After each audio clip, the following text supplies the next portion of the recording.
Hey, welcome to the TCPalm editorial board meeting to interview candidates for Indian River County Commission, District 3. I'm Larry Reisman, columnist and community editor, and I'm joined by fellow editorial board members Adam Neal, who's our editor and news director, Gil Smart, who's a columnist, Louise Philippine and Terry Schlitt are both reader advisory board members, and they're with us today as well. I'll lead the questioning and open it up to other editorial board members at the end. Adam will direct the video coverage, and if we get questions from our social media audience, he might decide to pose one or two questions from them at the end of the session. Thank you for streamlining this process, as always, by completing the questionnaires ahead of time. The board members have reviewed them, and we've looked at other things as well. We hope to get this done in about 45 minutes. Your answers can be found at TCPalm, by the way, at tcpalm.com/elections. Where other stories, videos, and information about the August 18th election reside. At the conclusion of this interview, editorial board members will discuss possibly writing an editorial to recommend a candidate in this race. We've got several questions for you today, and we might end up having more of a conversation than just a simple Q&A. Because of our time constraints, we ask that you keep your answers concise. Just like when you're on the dais, you'll have to determine what that means and be respectful of others. We'll start the questioning with Joe for now. So Joe, when was the last time you changed your mind on a political issue? Please explain when and what it was and how it happened. Well, most of the time, I don't change my mind on the political issue, and I think that I'm well versed. I do my homework and I do my research. But I know one thing that I have, and I'll get to another one. But the COVID thing, like some people have said, I wasn't for mandating masks and things like that at first, but now I've kind of rethought that in order to knock this curve down, that might be something that we have to do. So that's one thing. But from a political standpoint, I want to say it was probably with the Children's Advisory Commission with regards to their millage rate increase that they wanted to do. I thought at first that was just a great idea, and I think what they do with the Children's Resource Council and everything that they do, that they're doing great things, and we need to do more for our children. But when that millage first came up increase, I said, this is a great idea because they're going to be funding. They're going to know what their money stream is per every year for the next 5 to 9 years, and I thought it was a great idea. But then after I looked at it a little bit, I thought the millages were kind of high. And I know they went back and wanted to tweak some of those things, and I thought that was a good idea. And the other thing is, I'm not so sure that it was maybe too soon for it to be placed on the ballot, because I just don't know if the voters were ready to receive the education yet that they needed to make a good choice on that. So it might have been a little premature, especially with the school board going on the ballot and that kind of weird things that happened with that, with the vote on the commission and so forth, and the land issue that was supposed to go on the ballot too. But so that's kind of where I changed my mind. At first, I thought it was a good idea. Then I looked at it and said, maybe this is not such a good idea. But I want to commend them for pulling it off the ballot this time, and it's something that the new commission can address, and maybe it's something that we can do next year, again, depending on our revenue. So that was probably the most recent political thing that I kind of changed my mind on. I support it, but I think it was just not the time to do it. Thanks, Joe. Tim? Yeah, thanks, Larry. Good question. Let's do a piece of recent history. The school board ballot initiative. If you play the tape back, you'll see there was heavy evidence presented by County Administrator Jason Brown on the House Bill 5 initiative that was a House leadership sponsored bill. He said we would be kind of putting ourselves on the radar if we did not follow their guidelines. So after the first vote took place, I said, let's go back and watch the hearings in Tallahassee on House Bill 5 and see what was really driving the question and concerns behind it. And it turns out House Bill 5 really came from the Pinellas-Hillsborough County kind of joint county transportation sales tax funding, a long-term multi-billion-dollar initiative that was undertaken over there. So after seeing that, I realized that there was no correlation at all to House Bill 5 and what the school district had asked. I also then canvassed a number of other school boards in the state and looked at others that were going to have initiatives in August, and came to the conclusion that I stated at the beginning of the meeting that day, that one, House Bill 5 played no bearing. There was also the issue brought up by another commissioner of more people vote in November, but when you look at the undervotes on local issues, there's really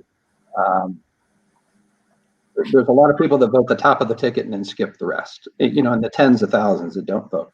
So that's one that's more recent. Let's take the Oslo boat ramp. That was going on for a number of years before I was elected to office.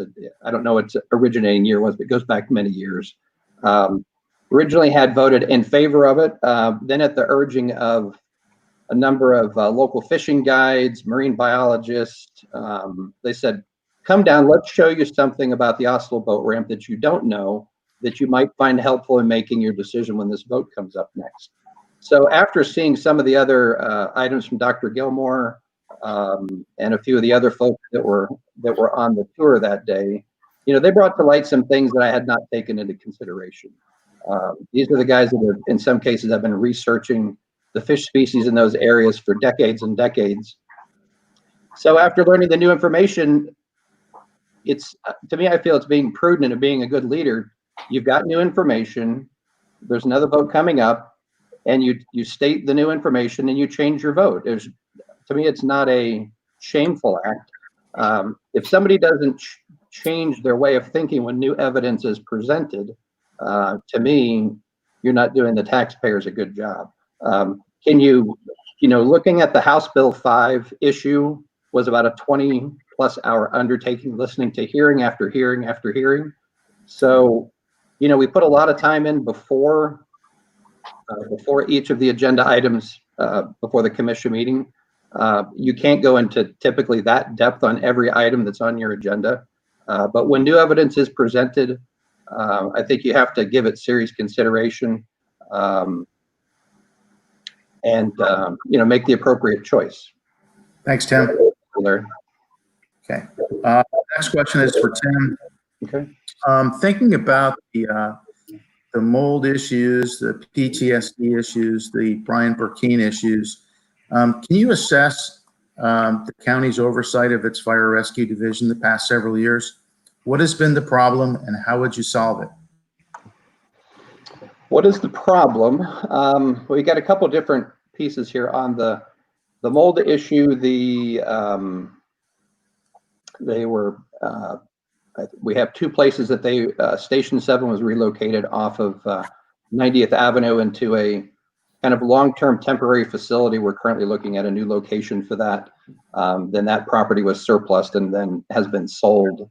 The PTSD we put into place after a very tragic incident took place in our community, and really the emergency services staff put together a very good plan that helps reach out to those first responders that may have dealt with a very tragic situation, brings the kind of the peer counseling and peer opportunity to reach out to them if they need to, you know, seek more professional care, need to have, you know, a bit of a breather time, a shift off or two. The plan is very robust. I know it's been used a number of times. There's been a few incidents where after they took place, I checked with the county administrator and the emergency services head to make sure the plan was being fully implemented because of the particular incident that took place, and kind of the PTSD or the, you know, the after effect. You know, it's been a number of years ago, but I did work emergency services for 17 years, and there is a lot of baggage that you do carry along when you drive through a particular area or location. There's all different ways to, you know, to deal with that. But I believe that the plan that the county now has available, kind of no questions asked, no harm, no foul. Anybody needs help, feel free to, you know, to reach out. So we've made them. We did not have that plan in place prior to. I'd say it's probably been in place roughly 3 years now. give or take a little bit. The Brian Burkeen, we did put in a number of additional accounting and purchasing verifications so that you have more than one set of eyes, and they also look back, trailing back to certain expense codes we added where things might have been lumped in together. We've added additional general ledger codes that break out purchases so you can see a percentage change, or it'll be easier to identify when an expense category is going above or below budget. So that additional tools, I think, will help. When somebody is extremely crafty, you have to just keep reinventing a mousetrap to try to catch that. We are waiting sentencing, I believe, for next week, which hopefully will bring that issue to a close, as well as hopefully full restitution to the county from the dollar value of what was taken. And I believe, did I cover all of them or did I miss one, Larry? Yeah, I was just looking for a general, if there was something general about that, but I think you hit on the three that I did mention. Okay. Thank you, Tim. Joe, Right, you want me to repeat the question? Or? No, I'm very well aware of this question because I lived this question. I retired in 2015, so I've been retired almost 5 years. But prior to that, I was in the epicenter of the mold issue of the station. I was the captain in charge of a shift, and my office was at Station 1 that was heavily infected with mold, and it was a shame. We had other stations. The current commission at that time, Mr. Zork was on that commission at that time when this was going through, that their slowness to react was almost to the point of just being terrible. How everything moves so slowly with that, and they kind of pushed the issue off and didn't want to address it, didn't want anybody to talk about it, bring it out into the public forefront or anything of that nature. And we can't let that happen. That can't happen again. If we have those issues again in any county office, I don't care if it's Veterans Office, I don't care if it's the county administration building, I don't care if it's the Parks Department's office. If we have health issues in these buildings or facilities, they need to be taken care of and addressed immediately. And I believe that Jason Brown will do that. I think the hard lesson was learned. And I think anybody that was at the county at that time will realize that was so poorly done. It was just absolutely pitiful that they didn't react. And hopefully those issues won't happen again. In regards to PTSD, I can tell you that's I'm a tough guy, tough fireman. Getting blood on your bunker gear was a badge of courage back in the 80s until the AIDS epidemic came along and other issues. But we didn't think PTSD was a real thing. And then we started realizing that you see it happen in the military, you see it happen in the fire service and police service and other high stress jobs, that it is for real. In the military, they get slammed with bad events in a short period of time. In the fire service, you get slammed with events over a long period of time, not as often as say you would in a firefight in the military, but in the fire rescue service, you'll have some bad calls and you won't have anything for another year, and then you'll have it again. But over a career of 25, 30, 35 years, you get affected and you just really don't know it. And it took the tragic death of one of my friends to start mandating something with PTSD in the department. And they've done a pretty good job, but it was a lot of hard work. And it was first rejected by the current chief at the time. And that was pretty tough. That was a pretty tough thing to swallow. And again, it was just nobody wanted to don't see it recognized. In regards to the Burkeen issue, that was just over. What makes me mad about that? I never had the issue of interacting with him on a personal level and anything like that. But what he did was absolutely criminal. He should go to jail for that. He should pay the county restitution for that. But what upset me about that was nobody else was held accountable. The fire chief at that time was not held accountable for his actions, and he is the ultimately responsible. He wasn't asked to resign or anything, and they kind of just let him go out on retirement, with no issues. not to say he did anything criminal, but you in the fire service, a paramilitary organization should be held accountable for that. And those are very important issues. So going back to some of those issues and some of the issues, that's kind of the problem we're having now with keeping new firemen there, because we see the problem now where we're going to play catch up, but we can't play the catch up at the extreme expense of the taxpayer. We have to do it smartly and wisely. So those are some of the things. Those are some of the things that we need to look at now. But I appreciated Commissioner O'Brien coming forth on the Burkeen issue to keep to try to freeze his retirement and all that sort of stuff. So some good things will come out of all this, I hope. So that's it. Thanks, Joe. Appreciate it. Change the topic a little bit. There recently have been discussions regarding potential development of 25,000 rural acres in southwest Indian River County and 2,000 rural acres south of Sebastian. That doesn't even include Fellsmere, which basically stretches from State Road 60 to the North County line. What are your thoughts on how this might play out and how the County Commission can help manage that growth? We'll go with Joe first. Well, growth is important. You have to have growth to survive, but growth needs to be done smartly. It needs to be managed properly, and it needs to pay for itself. That's the most important thing. Part of the problem with some of this growth with Fellsmere, with the annexation in Sebastian, and possibly even maybe what happens on the St. John's Drainage District property is the county commission working with these municipalities and government agencies together. I live in an unincorporated area of the county. I could live in the city of Vero Beach, but I'm still a resident of Indian River County. That's what's important. We're all in the same sandbox together, whether we like it or not. And it's important. So we have to work together with the other cities and municipalities on projects that possibly could benefit both areas, both the county and the community that we're dealing with. These things just have to be done, but growth has to be managed. It has to be managed smartly and efficiently. And I guarantee you that there is people on the outside looking at this, and maybe some of them, I think, have possibly even donated to my opponent. They're biting at the bit to see this thing go through, like out west of town, and what can be built in this county. And they could care less about what you as Indian River County residents think. They just want to build, get in, get out, and make some money at our expense.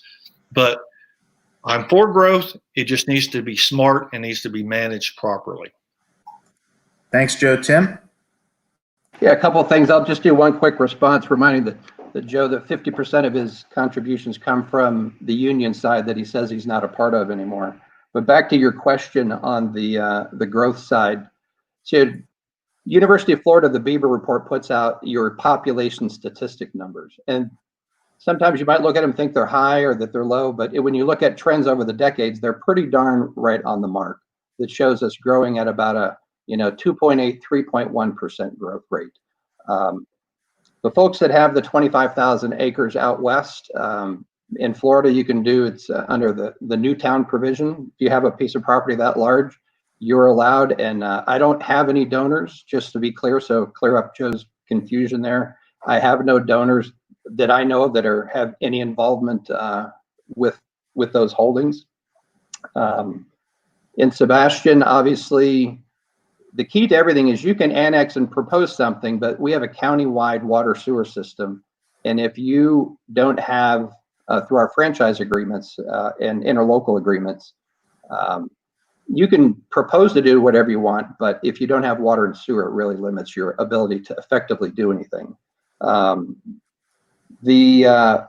me, the most surprising thing, and I think I spoke to you about it one time, Larry, the 25,000 acre piece to the west, if you look at the design of the I-95 Oslo interchange that has drug on for years, and you look at the capacity coming from the west, it's designed for a large population center west of the area. We didn't contribute to that. We didn't ask for that. When I asked Department of Transportation officials, why are you building so much capacity to the west? I kind of got a deaf ear.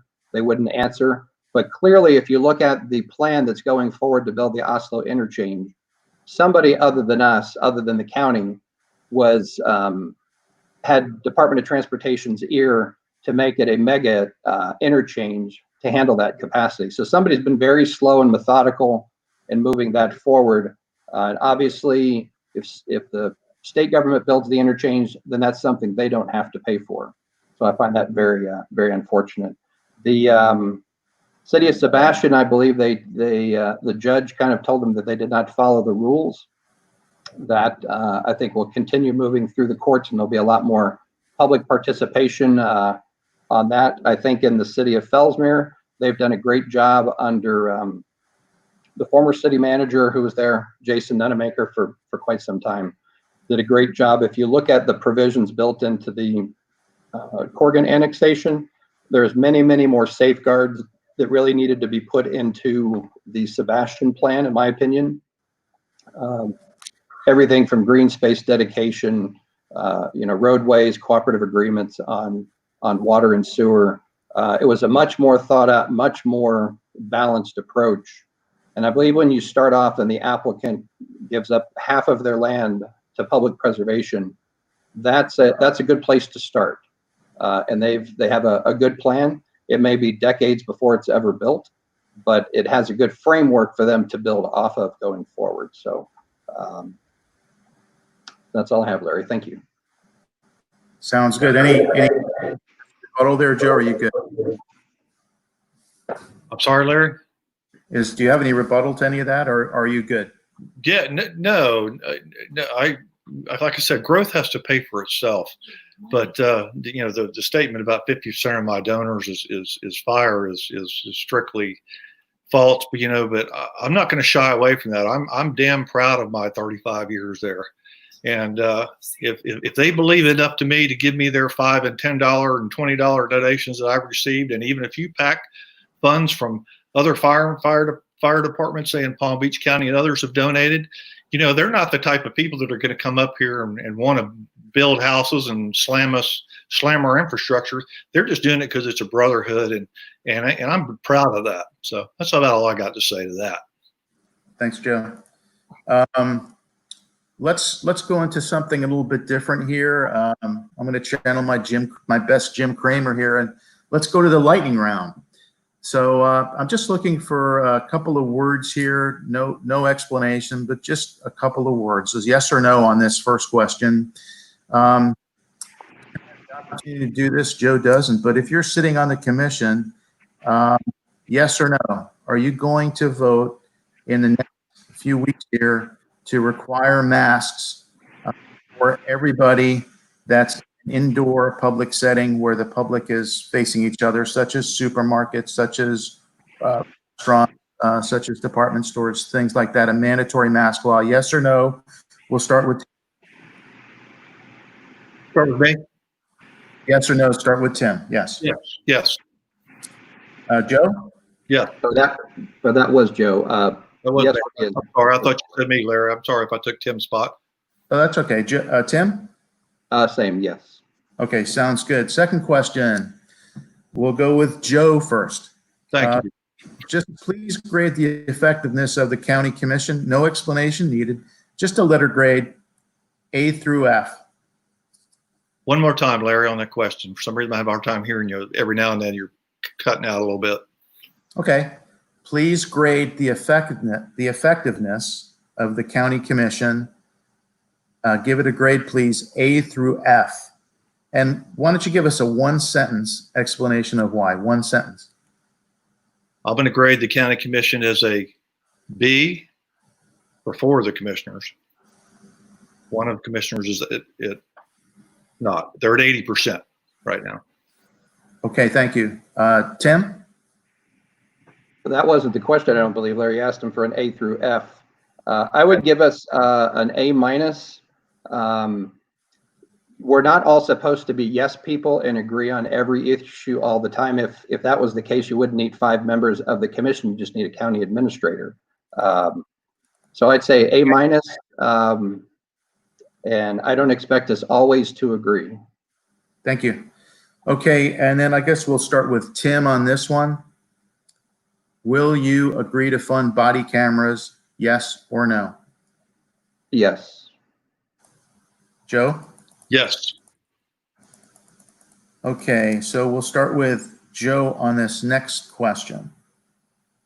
Everyone seems to want to be a fiscal conservative. Please give up to 3 examples. No explanation is needed of why, of things you view as being on the chopping block in the first budget you see. That's a good question. It's a tough question because the county does a pretty good job with it, with everything that's going on monetarily wise. But COVID may have a different opinion when it comes to this as to what we fund. So I would have to look at non-essential services, not necessarily cutting them, but is it something that we can move around, something that we can defer funding on? Because essential services are so very, very important. I mean, it could be certain things that we could defer, like on maintenance or other issues, things like that. I really don't know if I would chop anything. I am a fiscal conservative, so I mean, everything has to kind of earn its way with me a little bit and show me that it's good. But I think COVID may have a hand in this as to what happens. But we must maintain our essential services, and then we can look at maybe some of the non-essential stuff and maybe defer or keep spending limits maybe where they're at. Thank you, Joe. Tim? Yes, thank you, Larry. About 8 weeks ago, I proposed that we need to look at a freeze on our spending at our 2019-2020 budget levels. At that time, we didn't have any hard numbers, but we do know that we're probably exceeding or about the $6.5 million revenue loss side against our current budget. So going forward, as for the chopping block, I don't see a particular department or agency, that you could just say we don't need them anymore. But I think you have to go through and rank level of importance for focus on your needs, not wants. We have to be very careful spacing out our maintenance on our first responder vehicles. We went a little bit too far in the last slowdown, and I'm happy to say I brought forward a funding plan that helped get us back on our rolling stock rotation. Now, we may be able to parse that out a little bit, add a few months to it, but we went too far and we had too many first responder vehicles being towed in, and I don't want to see us get to that point again. Again, the freeze to the 2019 levels, that may mean freezing expenses on certain labor contracts. I know the local 2201 contract has a non-reopener in it. All the other union bargaining groups do have a reopener that can deal with situations like this. They do have a raise in there for this year. That may be something that the taxpayers that we can't afford to carry forward. It's too early to say. Friday morning, we're going to get the county administrator's budget package. We'll be able to take a look at that, but I can say the first 2 constitutional officers that proposed their budgets, I believe one was 4.84% increase and the other was 3.78, give or take a decimal point or 2. I was very discouraged to see that much of an increase or an increase at all, considering the financial vision that I see of what's in the pipeline that's not happening that helps generate our tax revenue. We'll say that the property appraiser's office was the only constitutional office so far. We have one more left to report that actually came in below budget. So they seem to understand, and they've also taken some initiatives to look at what property rate value should we use. We know what something was worth January 1st, but is it worth the same today? And I think the answer to that is probably no. So I'm still staying with my freeze on spending, rank needs versus wants, and use our lessons learned from the last slowdown. Some places we went too far on replacements and maintenance, and that caused us some issues that we don't want to repeat. Thanks, Tim. Thank you, Larry. We'll start with you on this question. Can you give one example of what you have done in the past 6 months that proves you are doing more than just talk about helping the Indian River Lagoon? In the past 6 months, gosh, it might be 7. I'd have to look at the date of the meeting. working with the members at FIT, but taking one step back on the Bethel Creek flushing project, that's been a passion of mine for 8 or 9 years, even before going into office, looking at the Destin Harbor Success Project they have up there, very similar situation.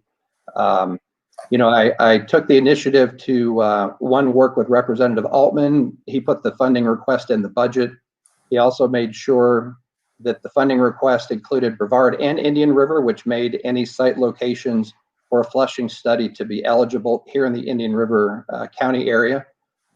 From there,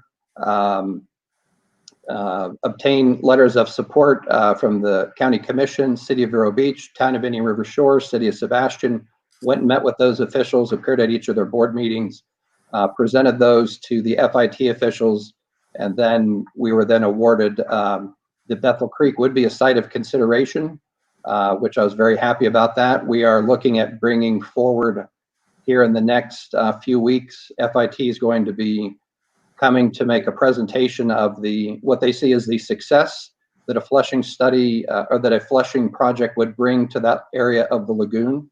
So that is my probably most recent. I do have one other one that's going to be coming in as a P3 agreement that would be a joint venture between a company and the county on looking at dealing with the algae issues at the Blue Cypress Lake. They're still in there preparing their package, but they have met with the county a number of times on bringing that project forward. Thanks, you. Jim. Joe? Larry, I used to think that growing up here in Indian River County, I think I mentioned this 4 years ago when we sat before y'all, that I thought that before that just, growing up on the river, being on the river, gosh, when I was a kid, we probably every other day, and skiing, fishing, whatever. And then, as we got older, and I'm a boat owner and I'm an avid fisherman and being out on the river quite a bit still. And being out on it within the last couple of weeks again was enough to know about the lagoon. But you know what? I was wrong. Since that last election, I have done my research. I have looked at issues on the lagoon. I have joined the Coastal Conservation Association, which anybody can join, but I'm on with the local board with Paul Fafeta and Andy Steinbergs and a few others. And I've learned a tremendous amount of what's going on in the lagoon and what we need to do.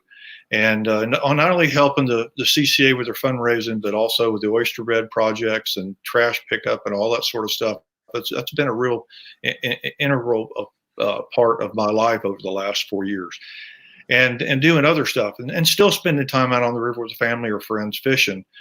Also, I've really researched what the county can do with how they can do the septic to sewer. We have to do better on that, and then what we need to do with the step plan that the city's been heavily involved in. It's just kind of expensive for a homeowner to do. So that's something we need to look at.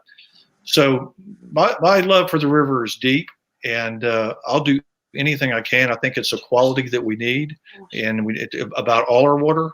But the other thing I want to touch on is I attended Commissioner Zork's Bethel Creek flushing study, and Dr. DeFries spoke, and he gives always a good presentation. Dr. Hanasak spoke, and he talked about the way they get research and how they get data on how the river's doing, which was very informative. And Dr. Zarilla from FIT talked, and the first words out of his mouth were, "I'm not here to talk specifically about Bethel Creek. I'm just telling you what we're trying to do up in Brevard County, up in the Merritt Island, Banana River area to see if this flushing thing works." And he showed some data, and it maybe is got some merit to it, but the way he explained it, it was a long ways from being done. And everybody that walked out of that meeting that I talked to later, and this prompted part of my run for county commission as people kept coming up to me, and also when Commissioner Zork voted to extend the wastewater pipeline across our river. That was one of the other issues that prompted me to run. But on the Bethel Creek study, everybody that walked out of there I talked to that didn't know a heck of a lot more about the river even than I do, they felt it was just a political show, and it really wasn't a whole lot of information and given. And I've also been recently endorsed by votewater.org. I know that they didn't give Mr. Zork the endorsement, and he supposedly is the self-proclaimed champion of the lagoon. And I'm very proud of that, because they believe my environmental concerns are for real. So that's what I've done. Thanks, Joe. Appreciate that. Any chance of a rebuttal there, Larry? If it's quick, sure. Okay. Joe's really been running for about 2 years, filed over a year ago. The Bethel Creek flushing study with Dr. Zarillo was about 3 months ago. So if that was a reason to run, we're talking March of 2020, I held that. So he said that was one of the reasons that he ran. On he made incorrect reference to the reuse water line over to the barrier island. And for those of you who know, if you want to do a septic to sewer project, you are 100% limited by the ability to take your cleaned reuse water and find a user for it. And there was a golf course user and a community user on the barrier island. And if you want to stop anything from happening, stop the ability to dispose of your reuse water. The county's reuse water is one of the cleanest reuse water systems in the state. We're very close to drinking water quality on our reuse, and it's a hand-in-hand component. You don't have a place for your reuse water to go, you can't do septic to sewer projects. Joe, did you want to respond to any of that? The reuse water line going across the river was just for a special interest that Mr. Zork covets, and there's an alternate route. That was just a bad idea from the begin with, especially from somebody that cites themselves as a champion on the lagoon. So okay. That was one of the main reasons that was one of the reasons there's others that I decided to run again, because like I said in my literature, I wasn't going to. So that was one of the reasons. Okay, thank you. Let's go to the next question, and we're running out of time here, so if you can keep it tight, I'd appreciate it. Maybe just give me 3 examples, the top 3 priorities. Top 3 priorities. We'll start with Joe on what should the county's top 3 priorities be when it comes to road improvements, more creation. If there are gasoline tax revenue shortfalls, how would you handle the situation? So 3 quick answers, and then maybe a sentence or 2 on the tax revenue shortfalls. Safety of the road or the intersection is the first priority. The traffic studies, are they complete? Do we need to make them better, do it more often, things like that? Those are questions that I have of the county department that handles that. And we need to make sure we listen to the residents' concern. If they have a road that has potholes on it, or it's unsafe in any manner, or it's just hard on vehicles and traffic, and it's getting more traffic than we can identify, I think it's something we need to take a hard look at. But safety would be the most important one of the 3. First of all, is it's safe. Okay, Tim? Yes, thank you, Larry. Most people, when they have an area of concern, let's say it's an intersection, they like a stoplight. The work and the $1 to $2+ million to signalize an intersection usually shocks people when they hear the price tag. We have probably a long waiting list of locations to do that, and we try to prioritize those as best as possible. From a revenue side, most of our revenue streams, even pre-COVID, have been in a declining manner with the fuel efficiency of cars and electric cars.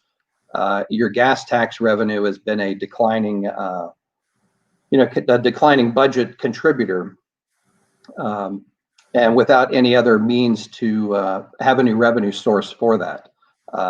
We do have some great long-term projects in the pipeline. The 510 expansion, which is sorely needed up in the North County. That project is now running $10 million per mile. So that 10-mile project will easily exceed $100 million. So road projects are very expensive to fund, especially when you have declining revenue. Safety concerns are very important. I do meet with a lot of folks from different neighborhoods that have issues, whether they want a turn lane, a turn signal, a stoplight, a 4-way stop. It's a very frequent item that my office is contacted on. Thank you, Larry. Thanks, Tim. This is going to be for Tim first. But one of your comments, Tim, in your questionnaire piqued my interest, and here's the quote. My opponents' list of supporters basically includes officials who loaded down businesses with burdensome fees and regulations that became job and business killers. Can you please cite names and specifics as to which jobs were killed and why? Well, we'll say what the premise that was from. Earlier this year, impact fees were raised anywhere from 30 to over 200%. I don't care what business that you're in, small, medium, or large. I've had people call me and say they're canceling projects in a number of areas because of the additional cost that it's applying to their performance. These are projects that are on paper, and if you add an extra $500,000 or $1 million, or in some cases $20,000, those projects are clearly not going to happen. You could speak to somebody, say like Keith Kite, who mentioned a project he was in particularly working on, that he just said that additional cost on his project was going to be unbearable. The shopping center at State Road 60, 82nd Avenue, they expressed grave concerns of being able to make the numbers work on their project. So these would be both interim construction projects and then also the employment that would be generated and the taxes that would be generated once those projects either would be built or wouldn't be built. And as for the donors, they come from the one of the groups he's recently president of. Some of the members from that group, that their representative came to the meeting and spoke in favor of the higher fees. I don't have their names memorized. I'd be happy to send them to you. But their group sent a representative who sat right next to Joe at the meeting. Joe never once, his full term as president, never once came to the dais and said, "Hi, I'm here on behalf of the Indian River Neighborhood Association, and I'm speaking on this issue." No, they always send somebody else in, not the president. And even though they sit next to each other, I never quite understood that line of communication of why the president of the organization is not the one at the podium speaking. Okay. Joe, I've got, number one, I'd like you to respond. Number two, the second part of the question would be, how would you handle burdensome fees and regulations?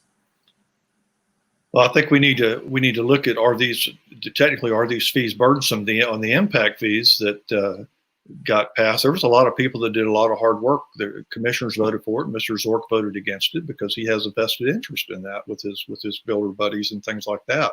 He also tried to bring up the impact fees and get them reduced in the name of COVID twice. And guess what happened? He didn't even get a second by his fellow commissioners to move it forward. Perhaps if he was an effective commissioner and could persuade his commissioners to listen to him and give a good argument, maybe the impact fees that he was just talking about, maybe they could have been reduced. Maybe they should be reduced. I haven't been able to take a long, hard look at it, except for what I learned, be it on the Indian River Neighborhood Association board, which I am president, which is more like being a vice president, because Honey Manous is the chairman, and she will speak, or she will have Dan Lamson, the executive director, speak unless I'm asked to. And I wasn't asked to speak on this matter. It's strictly her prerogative. So it is what it is on that. But burdensome fees, if they're running business away and a business is asked to go above and beyond certain things they have to do, we shouldn't do that. We should only ask them to go what the regulations say, what they're required to do, and they shouldn't have to do any more. But maybe it's something as a new commissioner that I'll take a look at. Maybe Mr. Zork's right. Maybe they are burdensome, but he was on the commission. Okay, thank you, Joe. I'm going to open it up to other editorial board members. Gail, would you have any questions? You're muted. Hey, Larry, I think Tim had a follow-up. He raised his hand. Okay, go ahead, Tim. If you don't mind. And just to clarify, again, Joe's misleading. I asked for a postponement of the increase, keeping the old fees that have been in place since 2014, keep those in place till we see the long-term effects of COVID. So the first time I asked for a 12-month, let's wait and see. that was seen to maybe that was too long. So then I reduced it to, let's look at 6 to 12 months. Let's see what the effects of COVID are. So just to clarify that, didn't ask for them to be reduced. I just said, let's postpone the in some cases, 200% increase. Okay.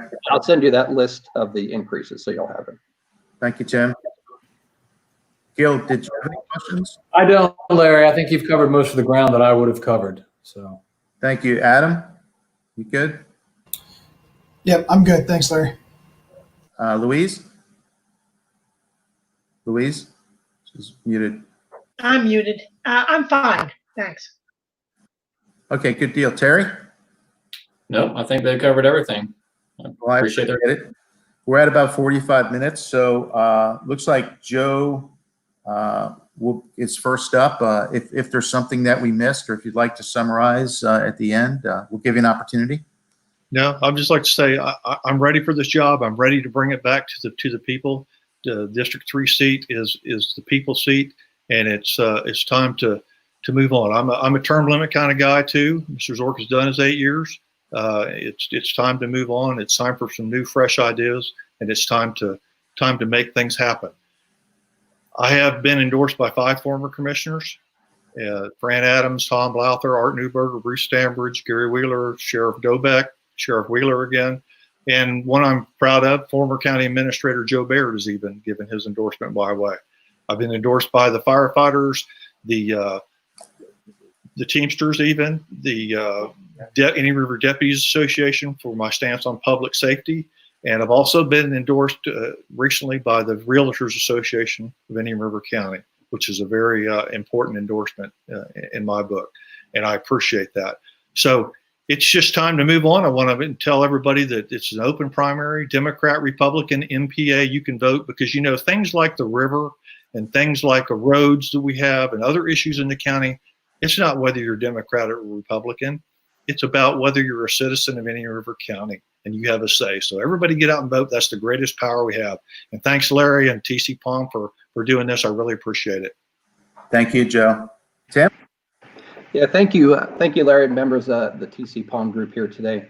You know, Joe likes to say he's term limits except when he served 5 consecutive terms as union president for Local 2201. To me, term limits, I think president is, you know, a 1-year term in these type of association groups.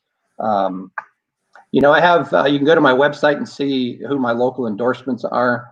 2 that stand out more than most. One is Dr. Stephen Faraday, one of the architects behind the Vero Beach electric sale. And then also probably one of the staunchest Lagoon and Lake Okeechobee advocates, Jackie Thurlow-Lipsick from down in Martin County. Very happy to have both of their endorsements. You know, in closing, I'd like to thank TCPalm for this opportunity to highlight my accomplishments and initiatives. I have a solid record and have the experience needed to help guide the county through this very critical time of budget shortfalls due to COVID.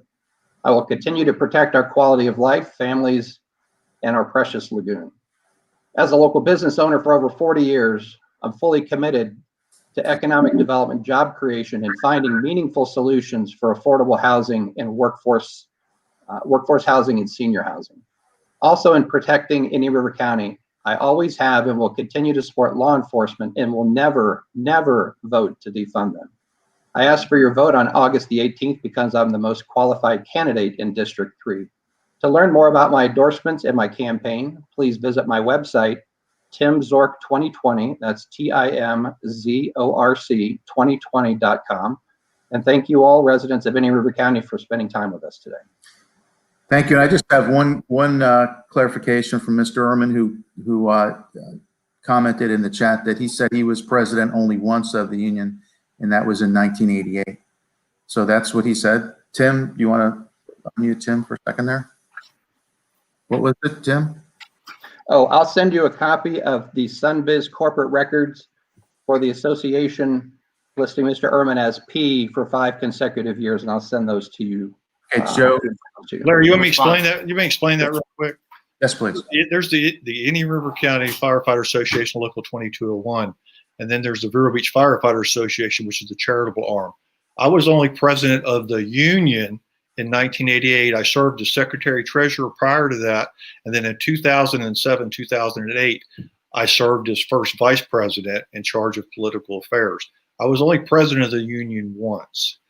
The Vero Beach Firefighters Association, I served president numerous times, which was in charge of all the charitable stuff, fireworks display, burn fund, all those sort of things. So, you know, I'm proud of all of them, no matter what arm I did. So I just wanted to clarify that.